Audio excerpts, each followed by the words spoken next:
You project the Cowboys trading back. What do you think of the idea that maybe, just maybe, Jerry goes a little Jerry on us here and goes up to get this dynamic playmaker, the Kyle Pitts that everyone's in love with? Yeah, I respectfully disagree with Matt. And I think Matt and I, we all love Kyle Pitts, but to go from 10 to 4, and the key here is who has the number 1 pick in the draft right now? For all intents and purposes, it's the Atlanta Falcons at 4. So if you move down to 10, you're losing the quarterback. You're obviously not going to get Kyle Pitts, so you're taking yourself out of that. Dallas moves up and gets a great player. Hey, we'd all love to have Kyle Pitts, but what about stopping people? Defensive line, cornerback, that's what the Cowboys need. I think if they get an offer and can get more selections, they have a lot of holes, then you do that. But I think it would be a luxury move. It would certainly be a move for Atlanta that I don't think would make sense, as well as not making sense for the Dallas Cowboys. And so it depends, I guess, on the price. In most things. Jeff Darlington, just having followed them the way you have over the years, give me a sense of how you could see this thing playing out. So I definitely understand the idea of Jerry Jones being infatuated with Kyle Pitts, as Chris Mortensen, who's always right on this stuff, reported. But the one thing I would say is what often happens when Jerry Jones gets into the war room on draft day is that he has cooler heads around him, like Stephen Jones, saying, we can't do that. We can't afford to give everything up to go get Kyle Pitts and still field a decent defense this year. So generally speaking, I find that the Cowboys rationalize themselves when they get in that war room and they convince Jerry Jones, the romantic that he is, that it's best to just sit where they're at, pick the best player, defensive player available, and move on with their day. So that's what I anticipate will ultimately happen here. All right, so Lewis, let's put you in that spot now. You're the person advising Jerry Jones. You're seated to his side, and he's saying to you, what should I do here, Lewis? We're up to the 4th pick. Kyle Pitts is sitting there. Everyone keeps telling me there hasn't been a player like this in the draft in forever. He's a game-changing kind of player. What would you say to him?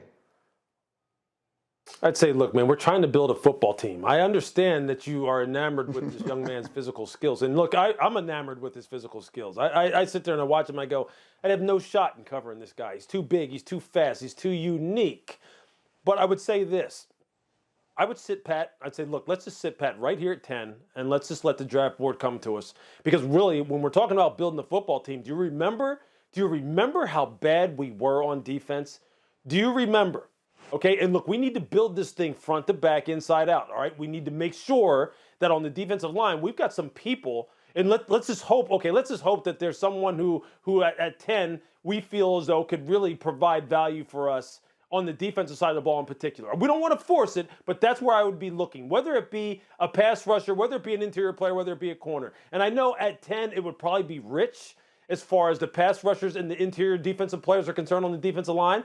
Then corner needs to be the position that we need to look at. Or we need to trade down and see if we can get better value and then pick up a pass rusher or an interior defensive lineman at that point. Like Jalen Phillips, for instance, as long as the medical pans out. Because that is what our Achilles heel is right now. That's what we need from a team building perspective. That's what we need in order to truly be, once again, Super Bowl type of contenders. Not off-season draft winners, but Super Bowl contenders. That's what we're after. So let's just kind of like sit back and let our board talk to us, and let's just play it out as it comes to us. Which is exactly what Mel has them doing, which is trading back a few spots. And super quickly, Mel, it's a good year to need defensive players. You only have 2 of them going in the first 14. So if you need defense, this is a good year for you.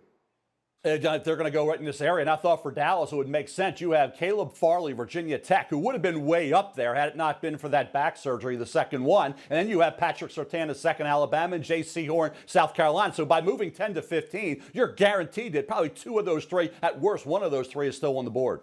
No, it is a good situation if that's indeed what they decide they want to do. Thank you for watching ESPN on YouTube. For live streaming sports and premium content, subscribe to ESPN+.